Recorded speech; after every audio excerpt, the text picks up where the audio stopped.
Μαζί μας έχουμε τον προπονητή και παίχτη του Αστέρα Τραγίας, τον κύριο Κατσούλη. Κύριε Κατσούλη, δύο λόγια για το παιχνίδι, πώς το είδατε σήμερα εσείς? Μας επηρέασε πάρα πολύ ο καιρός. Ήρθαμε φορτούνα 8 μποφόρ. Τα παιδιά ήταν πραγματικά τσιθωμένα και γι' αυτό ήμασταν και κάπως, όχι κάπως, δεν είμαστε σε καλή κατάσταση. Πιστεύω, κοιτάξτε, έγινε δυνατό παιχνίδι. Ο αέρας ήταν το κύριο στοιχείο του παιχνιδιού για τις δύο ομάδες από ένα ημίχρονο. Εντάξει, στο τέλος βάλαμε τον γκολ, είμαστε τυχεροί, βάλαμε και τον γκολ στο τέλος. Ήρθε 1-1, πιστεύω ότι είναι δίκαιο αποτέλεσμα. Το κρίνετε δίκαιο το αποτέλεσμα, έτσι? Ναι, πιστεύω ότι το χ ήταν το πιο δίκαιο αποτέλεσμα. Αξίζανε τον ένα βαθμό και οι δύο ομάδες, δηλαδή? Ναι, πιστεύω, ναι, δεν είχαμε φάσεις από τις δύο πλευρές. Η περιοχή είχε στο πρώτο ημίχρονο η Σέριφος. Εμείς ισορροπήσαμε στο δεύτερο παιχνίδι. Εντάξει, φάγαμε ένα από φάουλ γκολ. Το βγάλαμε στο τέλος, έστω και στο τέλος, και ήρθε 1-1. Δύο λόγια για τη συνέχεια τώρα, πώς τη βλέπετε τη συνέχεια στον όμιλο? Εντάξει, τώρα έχουν ξεχωρίσει 2-3 ομάδες. Η Λάβα, η Σύρος, η Μάρπισσα.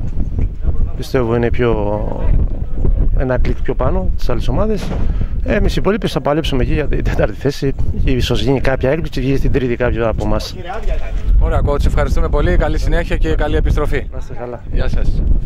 Μαζί μας ο προπονητής του ΑΟ Σερίφου, του τυπικά ΑΟ Σερίφου εδώ στη Σύφνο, ο κύριος Μουστάκας. Κύριε Μουστάκα, δύο λόγια για το παιχνίδι. Έφτασε κοντά στο τρίποντο ο ΑΟΣ. Στα τελευταία λεπτά δέχτηκε την ισοφάριση. Κρίνεται δίκαιο το αποτέλεσμα και πείτε μας και δύο λόγια για το παιχνίδι γενικότερα. Καταρχήν να πω συγχαρητήρια στους παίκτες μου για την σημερινή εικόνα τους. Συγχαρητήρια, καλή συνέχεια και στην ομάδα της Τραγίας. Ευχαριστούμε πολύ τον κόσμο που ήρθε και μας στήριξε. Το παιχνίδι στο πρώτο ημίχρονο ήταν λίγο μοιρασμένο. Είχαμε τον αέρα, δυστυχώς δεν μπορέσαμε να σκοράρουμε.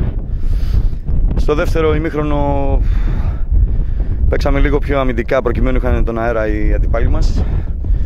Δημιουργήσαμε ευκαιρίες, αλλά δυστυχώς δεν μπορούσαμε να βάλουμε τον γκολ. Μετά έγινε αυτό το στημένο, βάλαμε τον γκολ το πολυπόθητο. Αλλά δυστυχώς πάλι ο άνεμος το τελευταίο λεπτό ήταν υπέρ των αντιπάλων και βάλανε αυτό το γκολ. Τι να πω, εντάξει, συνεχίζουμε. Παρόλο πάντως που είχατε κόντρα άνεμο, όπως παρατήρησα εγώ, είχατε τον άνεμο, όπως είπες στην αρχή, στο πρώτο ημίχρονο μαζί σας. Στο δεύτερο ημίχρονο σας είδα και μπήκατε πολύ πιο δυνατά. Κάνατε πολύ μεγάλη φάση στην αρχή του. Έδιωξε στην κλειστή γωνία ο goalkeeper. Το ψάξατε τον γκολ πάντως στο δεύτερο ημίχρονο. Ήρθε από το στημένο και στο τέλος το φάγατε στο τέταρτο λεπτό, αν θυμάμαι καλά, των καθυστερήσεων. Σε γενική εικόνα το αποτέλεσμα δίκαιο? Μας αδικεί λίγο, γιατί το θέλαμε, το είχαμε πιστέψει από την αρχή, ειδικά στο δεύτερο ημίχρονο. Μιλήσαμε με τα παιδιά και είπαμε ότι αυτό το παιχνίδι πρέπει να το κερδίσουμε. Προσπαθήσανε τα παιδιά, δυστυχώς δεν τα καταφέραμε. Δυστυχώς. Και πάλι θέλω να πω συγχαρητήρια στα παιδιά για την προσπάθεια. Θέλω να ρωτήσω, επειδή δεν έχω ενημερωθεί εγώ, δύο λόγια για το γήπεδό σας. Ποιο είναι το πρόβλημα που υπάρχει πάλι? Είχατε και πέρυσι κάποιο ανάλογο πρόβλημα, το λύσατε στη διάρκεια της σεζόν. Παίξατε στην έδρα σας που θεωρώ ότι παίζει σημαντικό ρόλο από το να ταξιδεύετε συνέχεια από εδώ και από εκεί για να παίζετε σε ένα ξένο νησί, ας πούμε, σαν γηπεδούχοι. Είχατε κόσμο μαζί βέβαια. Κάποια βοήθεια υπήρξε, αλλά δεν ήταν ο κόσμος που θα είχατε αν ήταν στο νησί. Σε ποιο δρόμο βρίσκεται το γήπεδο? Δυστυχώς ακόμα δεν έχει ξεκαθαρίσει, ούτε καν δηλαδή δεν μπαίνουμε μέσα για προπόνηση. Προπόνηση, φανταστείτε, κάνουμε σε ένα ξερό γήπεδο. Και γι' αυτό αξίζουν τα παιδιά συγχαρητήρια για την προσπάθεια που κάνουν, γιατί κάνουμε σε αντίξωες συνθήκες προπόνηση. Η αλλαγή έδρας μας ταλαιπωρεί πάρα πολύ. Σήμερα είχαμε λήψεις βασικές που θεωρώ ήταν παίξαν σημαντικό ρόλο στην έκβαση του παιχνιδιού.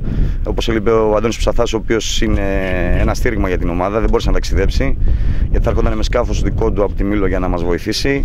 Ο Παρίσης, ο οποίος βρίσκεται για οικογενειακές υποχρεώσεις στην Αθήνα. Ο Μητροφάνης, το άλλο το παιδί, ο τερματοφύλακας, ο βασικός μας δεν είναι, ούτε ο Γούναρης, δηλαδή παίξαμε τέταρτο τερματοφύλακα.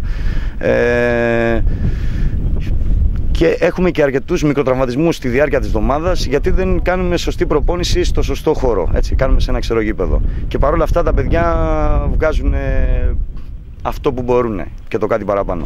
Πιστεύετε θα βρεθεί η λύση στο γήπεδο, δηλαδή? Έχετε κάποια? είναι θέμα των αρχών. Είναι του Δήμου Σερίφου, είναι τη αποκεντρωμένη, είναι τη περιφέρεια. Αυτοί έχουν τον λόγο.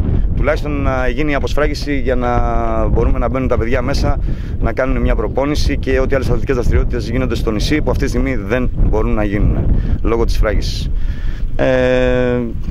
Δεν έχω να πω κάτι άλλο. Είναι θέμα των αρχών, των αρμοδίων. Ευχόμαστε με το καλό να λυθούν τα προβλήματα αυτά και του γηπέδου και γενικότερα, και σας ευχόμαστε καλή επιστροφή και καλή συνέχεια στο πρωτάθλημα. Και εμείς σας ευχαριστούμε. Να είστε καλά. Να είστε καλά. Καλή συνέχεια.